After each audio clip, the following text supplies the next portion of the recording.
Yo yo Rastaman. Excuse.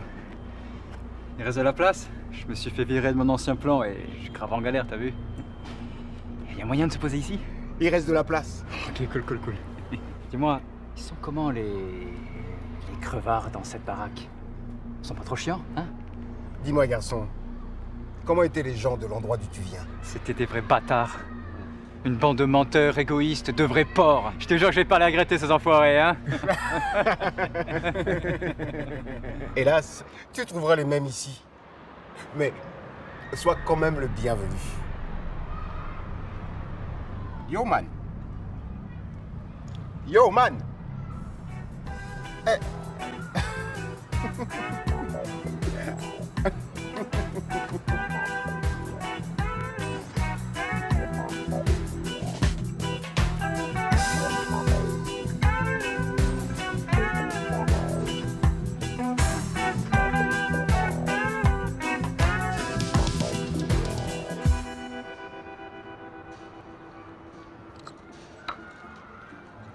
Salut l'ami. Dis-moi, il te reste de la place ici? Parce que j'ai dû bouger de mon squat là, on s'est un petit peu fait virer par la mairie. Il reste de la place. Impeccable. Et du coup les frangins là, c'est comment? C'est plutôt cool, bonne ambiance? Dis-moi l'ami, comment étaient les gens de l'endroit d'où tu viens? Ah ça, des mecs hors pair, vraiment. Gentils, drôles, le cœur sur la main, des vrais frangins. J'ai un peu de mal à les quitter d'ailleurs. Heureusement, tu trouveras les mêmes ici. Sois le bienvenu mon ami.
Au commencement, Dieu créa le ciel et la terre. Au commencement, Dieu créa le ciel et la terre.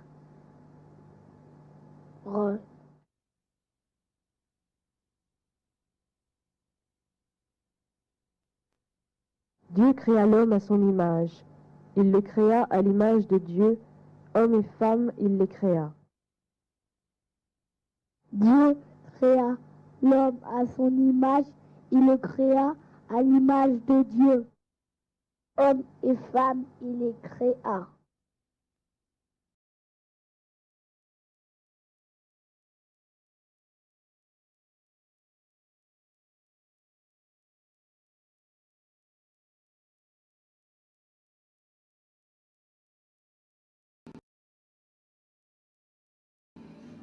Lui, cet enfant, lui, l'empereur de la monarchie divine la plus ancienne au monde depuis Ori, petit-fils de Noé et souverain du royaume de Kush.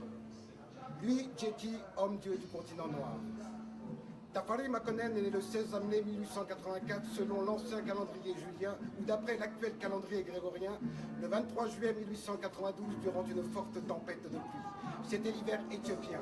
Son pays vivait l'une de ses pires sécheresses entraînant une famine répandue sur tout le pays. À ce moment, traversa un éclair lumineux et la pluie se mit à tomber. La pluie est un trésor à Ejarzagoro dans la province du Harar. Comme pour la plupart des peuples vivant sur une terre desséchée et assoiffée de pluie, la tempête fut considérée comme un bienfait, une bénédiction. Un fils fut donné à sa mère Lady Yosizo Yeshimabet et à son père le Ras Makonnen. Il fut nommé Tafari et plus tard reçut le titre éthiopien de Ras.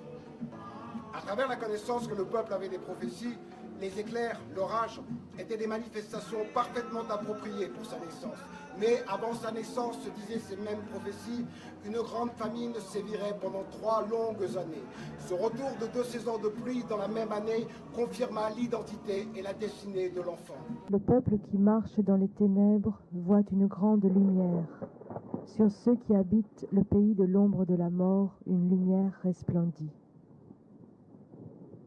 Car un enfant nous est né, un fils nous est donné, et la souveraineté reposera sur son épaule. On l'appellera admirable, conseiller, Dieu puissant, Père éternel, Prince de la paix. Renforcer la souveraineté et donner une paix sans fin au trône de David et à son royaume. L'affermir et le soutenir par le droit et par la justice, dès maintenant et à toujours. Voilà ce que fera le zèle de l'Éternel des armées. On disait que cet enfant était le descendant direct du roi biblique Salomon de Jérusalem et de la reine Makeda de Saba, des terres du sud de l'Éthiopie antique. Et en effet, comme sa peau, son arbre généalogique remontait jusqu'au père du roi David, Jessé, le juif le plus noir que le monde ait jamais connu. En 1896, 10 ans à peine après le partage de l'Afrique à la conférence de Berlin, 5 ans après que l'empereur Ménélique II d'Éthiopie eut adressé une lettre de protestation aux puissances européennes contre ce découpage, en 1896, les Italiens mirent sur place une vaste et grande campagne militaire avec la promesse d'un morceau de terre africaine, car bien entendu, à la fin de la guerre, l'Éthiopie serait divisée par les différents pouvoirs européens.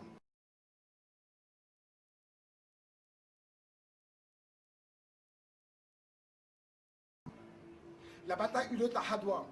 L'empereur rencontra les Italiens avec 90 000 soldats aux pieds nus, des troupes de porteurs de lance, mais par-dessus tout l'immense bravoure, le courage, mais aussi un sens spécial de la mission, protéger la terre natale et préserver son indépendance historique et dans le monde. Dans cette bataille d'un autre siècle, où le droit des peuples était foulé par les Italiens nations d'Europe, la gloire de nos vainqueurs fut immense. 12 000 ennemis tombèrent, 4 000 furent capturés. L'Italie fut humiliée notamment par la prise du général Albertoni qui fut prisonnier de guerre. Day after the victory had tremendous resonance throughout Africa. Throughout colonial Africa, West Africa, South Africa, in virtually all parts, including, such places as the Caribbean, was talked about, celebrated in a very big way. And what attests to the strength of the reaction is elicited throughout the African world is the anxiety it created in colonial capitals, everywhere. Après la victoire de Doha, l'Italie signa un traité de paix avec l'Éthiopie. Cette invasion qui eut lieu en 1896 est l'une des nombreuses tentatives orchestrées par les Italiens dans leur désir d'occuper l'Éthiopie, seul pays du continent africain à ne jamais avoir été colonisé. Son père, général en chef de l'armée éthiopienne, brillant stratège et militaire, reçut l'admiration de l'empereur. Ses sentiments se traduisent par ces phrases. Nous avons combattu comme père et fils tous les deux. Père et fils nous serons à partir de ce jour et désormais. Il y a un peu plus de 6000 ans, se développa sur la terre appelée Mésopotamie, l'actuel Irak, l'une des civilisations les plus remarquables qu'ait jamais connue l'humanité. Celle-ci était centrée entre le Tigre et puis l'Euphrate. Ces deux fleuves naissent dans les montagnes d'Arménie et coulent en direction du sud-est, vers le golfe Persique. Le sol de cette région est incroyablement fertile grâce aux dépôts d'alluvions drainés par ces deux fleuves. Ce lieu, la grande plaine de Babylone, était aussi celui du jardin d'Éden, Eidinu, la grande plaine du plaisir. De la poussière d'ébène de ce sol doux et velouté, une vigne sombre poussait. Et il fut un temps où cette planète entière était un endroit agréable, car au commencement, les terres étaient reliées en une seule masse. Tout le climat était tropical et l'on trouvait sur la surface de la Terre toutes sortes d'espèces, animales, végétales, minérales, toutes sortes d'espèces vivaient dans une harmonie parfaite. Un Éden merveilleux existait autrefois. Le peuple qui vivait en Mésopotamie, les anciens Chaldéens, descendait de Ham, le plus jeune des fils de Noé. Noé le patriarche. Noé le patriarche a eu 3 fils, d'où dit-on sont issus tous les peuples de la création universelle. Sem, Ham et Japhet. Après le déluge, lorsque l'arche de Noé s'arrêta sur les montagnes de l'actuelle Arménie, les descendants immédiats des fils de Noé repeuplèrent la terre et quittèrent cette région froide pour les climats plus cléments de Mésopotamie. Plus tard, lors des événements de la tour de Babel, les descendants de Japhet furent les seuls à émigrer vers le nord de l'Europe, la Russie, le désert de Sibérie, que l'on connaissait aussi sous le nom d'île des nations. Là-haut, privés de la bénédiction du soleil et vivant dans les grottes humides et froides d'Europe, ils évoluèrent et développèrent les peuples blancs, les peuples caucasiens. Sem et Ham demeurèrent sous le climat de leurs ancêtres et gardèrent leur couleur de peau d'origine. Plus tard, il a été dit que Sem donna naissance aux Asiatiques, Japhet aux Européens et Ham fut le père de tous les peuples nègres. Peuple couchite, peuple kémite, peuple cananéen, peuple chaldéen. Pour les historiens grecs et romains, pères de la civilisation occidentale, le mot Aéthiopia, pays des peuples au visage brûlé, ce mot Aéthiopia, qui a donné le nom Éthiopie, évoquait toute l'Afrique et toutes les régions connues du monde occidental où vivaient des peuples nègres. Du sud de l'Égypte jusqu'aux Indes, en passant par l'Asie mineure, toutes ces populations étaient de couleur nègre, la couleur originelle de l'homme sous un climat tropical. Dans l'Antiquité biblique, il existait 2 civilisations éthiopiennes, l'Éthiopie de l'Est et l'Éthiopie de l'Ouest. Il existait une civilisation éthiopienne en Mésopotamie du Sud, à Babylone, fondée par Nemrod. Mais le peuple de cette région n'utilisait pas de nom tribal, il prenait le nom des villes qu'il baptisait, ou bien celui d'un événement qui avait eu lieu à tel ou tel endroit. Dieu confondit la langue des peuples à Babel. Babel signifie confusion. C'est pour cela que cette tribu s'est fait appeler babylonienne et en référence au nom donné à la cité qu'ils ont bâtie.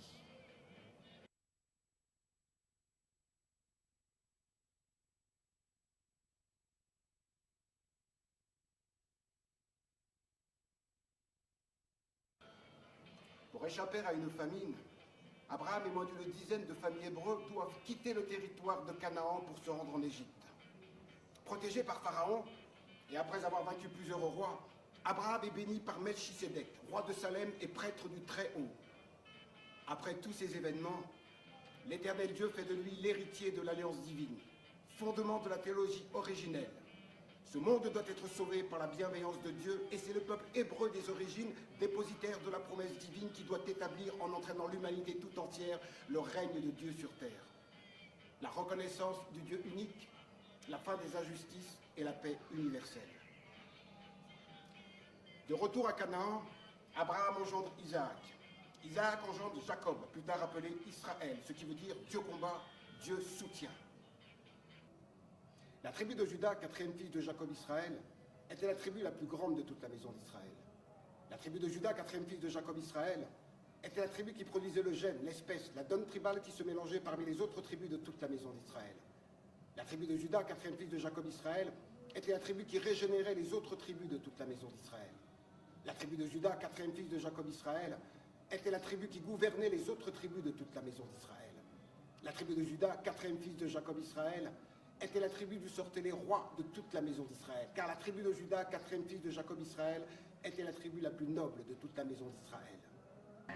Tamrin, le marchand principal de la maison de la reine Makeda de Saba, de retour d'un voyage de commerce à Jérusalem, Tamrin avait informé la reine de l'existence du roi hébreu. Tamrin a évoqué sa bonté et sa vertu en tant que juge de ses sujets. Quand la jeune reine de Saba entend cela, elle a envie d'en savoir plus. Quelle sorte de personne est-il? Et qui peut être béni de Dieu et régner sur son pays et administrer un peuple? Captivée, la jeune reine de Saba décide d'aller rendre impérativement visite à cet homme en personne. Mais ceci avait déjà été ordonné dans la sagesse promesse de Dieu, et dans le Dieu soit loué, pour assurer que le royaume de David existerait à jamais, selon la parole du Seigneur. J'assierai ta descendance sur ton trône, s'ils respectent les lois et les ordonnances que je leur ferai apprendre.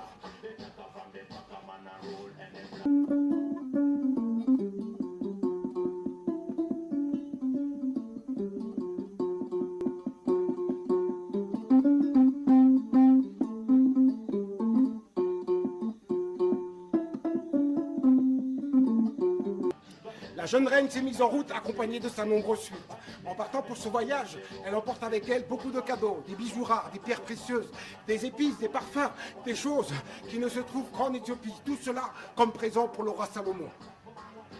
Elle est fait porter à dos de chameaux, beaucoup de chameaux. À cette époque, pour aller à Jérusalem, il n'y avait pas d'autre moyen de transport. La route était longue et traversait des contrées hostiles avec des bêtes féroces et beaucoup d'obstacles. Elle dut affronter des conditions climatiques tropicales difficiles et très très dangereuses.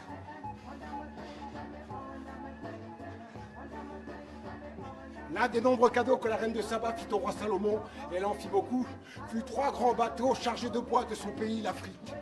La moitié fut utilisée pour faire les escaliers des marches du temple, et l'autre moitié fut utilisée pour faire les harpes. Ainsi, la musique qui montait au temple allait au monde entier. Ebna, son fils, assuma le trône de David, et le royaume d'Abyssinie appartint à tout jamais au trône de David. Ebna, portant la bague de Salomon, devint empereur en prenant le nom de Ménélite Ier, père de la dynastie salomonienne. Le Seigneur a juré au roi David quelque chose à laquelle il ne renoncera jamais. J'assierai ta descendance sur ton trône s'ils respectent les lois et les ordonnances que je leur ferai apprendre.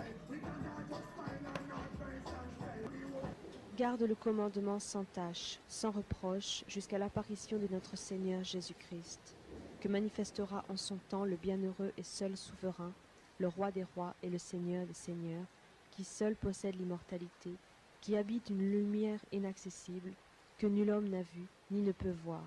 À lui, honneur et puissance éternelle. Edward said, "Thou art the conquering lion of the tribe of Judah, the elect of God, the light of this world, power of the Trinity, masters of human faith, and the protector of mankind." Out of this dark continent come forth prophets. So a message that we brought to earth is come together, sister, brother. Time gliding on. Hear the voice of Ethiopia. Calls everyone. Ethiopia is for anyone that will accept knowledge.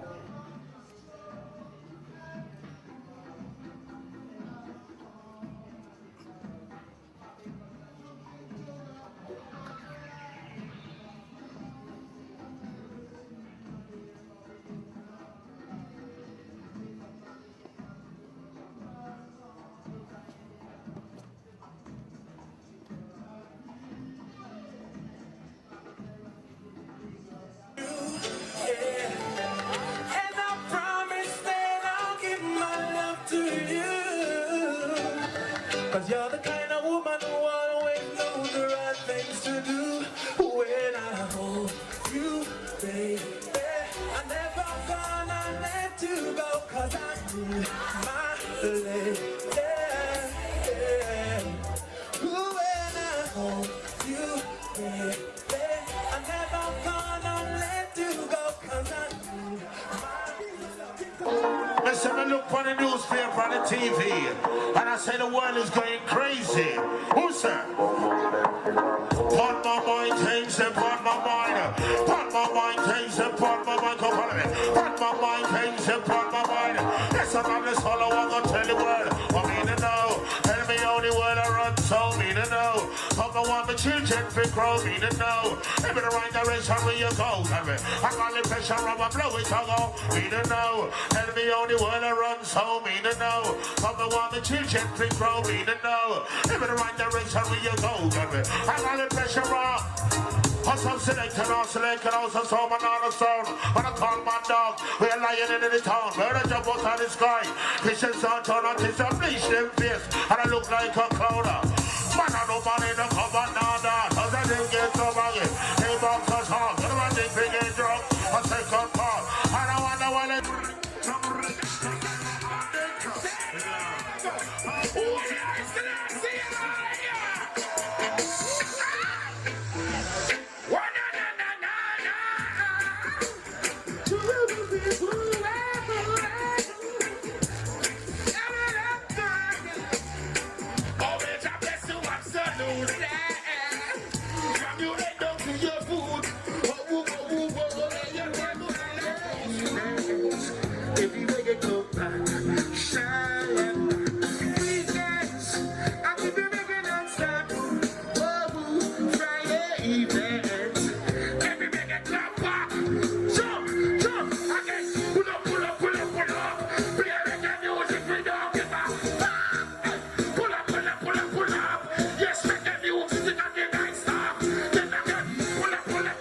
easy, boy. To the brand say you nice and sweet.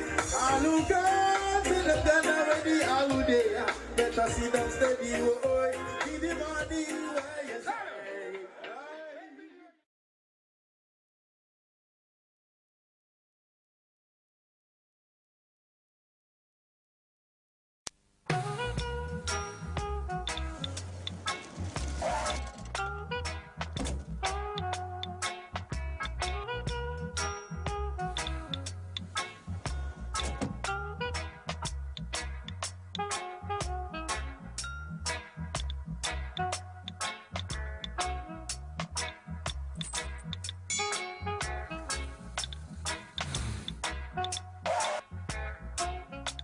Société Générale, ensemble concrétisons tous vos projets.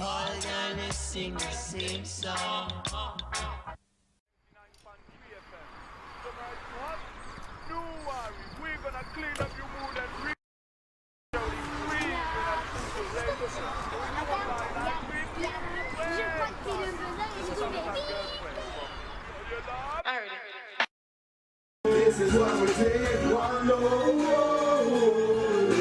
one love, one love. Let me tell you, one love. This is what avec ce qu'on a continue le combat, la semaine nous tienne dans ton voyage. J'ai la bonne solution, dans la bonne direction. On t'a fait l'opposition, on est parti, les buts, on dit pas d'occupation.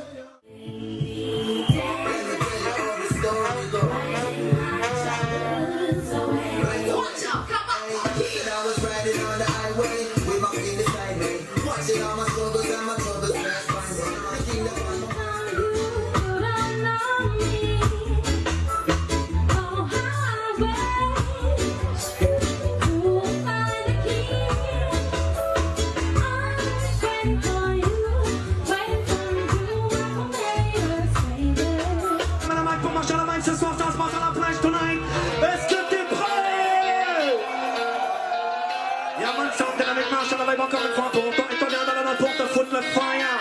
Le premier test de la soirée, on va vous demander de lever les genoux très très haut. C'est le moment sportif de la partie. Ça va, on y va, on y va, on y va, on y va, on y va. On marche à la vaille, on marche à la vaille, c'est le restaurant, on commence.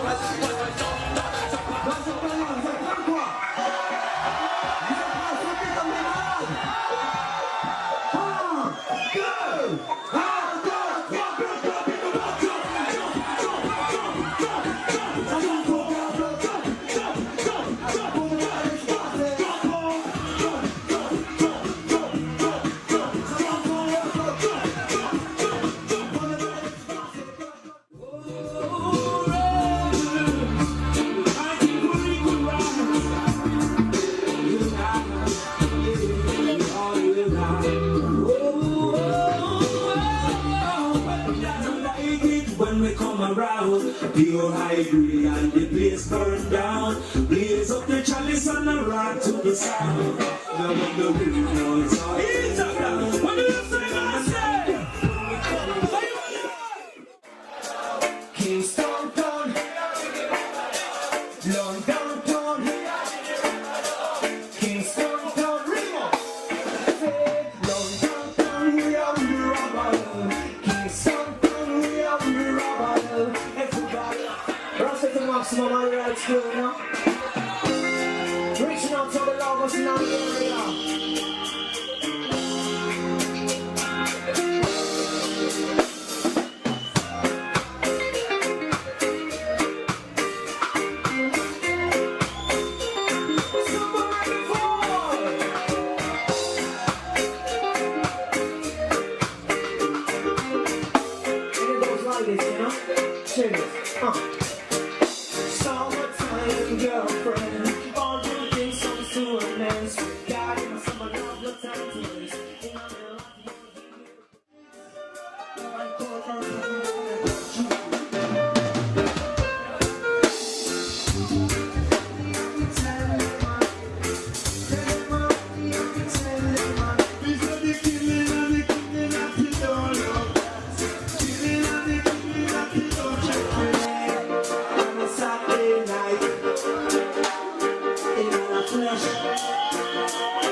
Un jour, un chien qui passait pour être sage traversa une assemblée de chats qui écoutaient religieusement l'un d'entre eux.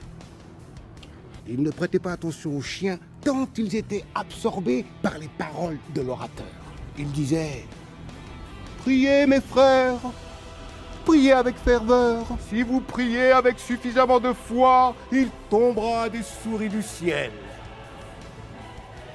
Le chien se mit à rire et s'éloigna en disant « Les chats sont stupides. Chacun sait que si l'on prie avec suffisamment de ferveur, ce sont des os à moelle qui tomberont du ciel. »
Son père, général en chef de l'armée éthiopienne, brillant stratège et militaire, reçut l'admiration de l'empereur. Ses sentiments se traduisent par ces phrases. « Nous avons combattu comme père et fils tous les deux. Père et fils, nous serons à partir de ce jour et désormais. » Son père, par ses nombreux voyages à travers l'Europe, fit prendre conscience à l'empereur Ménélique II de l'importance pour l'Éthiopie d'ouvrir sa culture au monde et de développer son économie si l'Éthiopie désirait sortir de son état féodal et se joindre à la moderne famille des nations. L'une des clés fondamentales pour atteindre ce succès passant par l'éducation généralisée du peuple.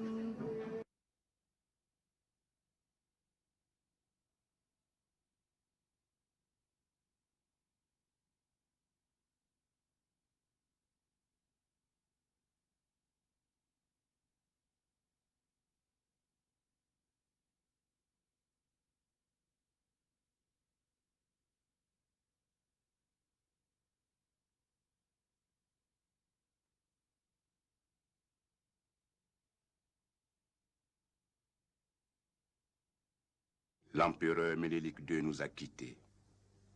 Rastafari est proclamé prince héritier et régent de l'Empire, puis président du Conseil. Rastafari publie un édit interdisant la vente et l'achat d'esclaves. Rastafari dote l'Éthiopie d'un nouveau code pénal. Bien que regardé avec suspicion par ceux qui craignent qu'il devienne roi, Rastafari continue ses efforts de modernisation. Les prêtres de l'église orthodoxe éthiopienne, religion dans laquelle Rastafari avait été élevé, étaient loyaux mais opposés à l'éducation. Ils refusaient toutes nouvelles idées qui ne correspondaient pas à leurs 3 millénaires de vieux concepts et d'anciennes pratiques. La Première Guerre mondiale était à son terme. Rastafari, qui était le vrai dirigeant de l'Éthiopie, décida d'écrire au Britannique George V.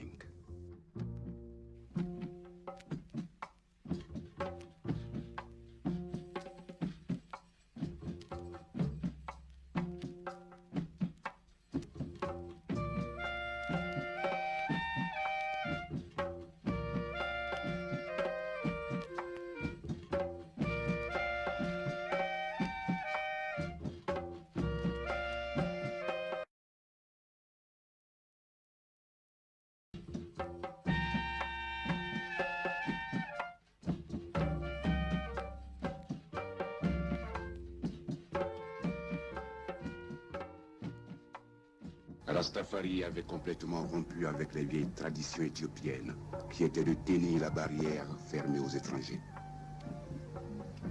Le pays dormait dans l'ignorance. Moins de 1% de la population savait lire ou écrire. La plupart des gens étaient esclaves et se contentaient de leur sort. Il n'y avait aucune route entre les villages, seule une ligne de chemin de fer reliait la capitale Addis Abeba, un village couvert de boue à Djibouti. Il n'y avait ni enseignants, ni docteurs, ni ingénieurs. Une armée de braves hommes, mal équipés, mal organisés. À côté de cela, les seigneurs de guerre gouvernaient comme au temps de leurs ancêtres, sans partage et usant de leur pouvoir contre le peuple. Rastafari décida son adhésion à la Ligue des Nations nouvellement formée. Ses adversaires se plaignirent, mais une année après, changèrent de position.